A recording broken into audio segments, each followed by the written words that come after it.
এটা কলিযুগ বন্ধু, জুতো শোরুমে, শিক্ষার বই খাতা রাস্তার ফুটপাতে, রাস্তার কোনায় কোনায় মদের দোকান, কিন্তু পুষ্টিকর দুধের দোকান সেই গোয়ালাদের কাছেই যারা গ্রামে ঘুরে ঘুরে কষ্ট করে করে বেচছে।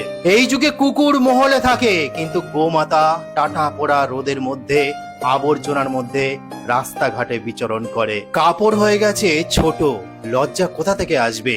রুটি হয়ে গেছে এখন পাউরুটি, দেহের শক্তি কোথা থেকে আসবে? ফুল হয়ে গেছে প্লাস্টিকের, গন্ধ কোথা থেকে আসবে? চেহারা হয়ে গেছে শুধু মেকআপের, সুন্দরতা কোথা থেকে আসবে? বিদ্যার্থীরা শুধুমাত্র টিউশন ঘরে, তাহলে জ্ঞান কোথা থেকে আসবে? আমাদের খাবার হয়ে গেছে হোটেলের, তাহলে দেহের পুষ্টি কোথা থেকে হবে?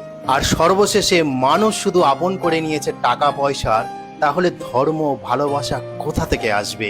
এটাই হলো কলিযুগ। আমাকে অনেকেই বলেন আপনারা, দাদা বারবার না কলিযুগের ভয় দেখাবেন না, তাহলে আপনারাই বলুন না এই যুগটার নাম কি?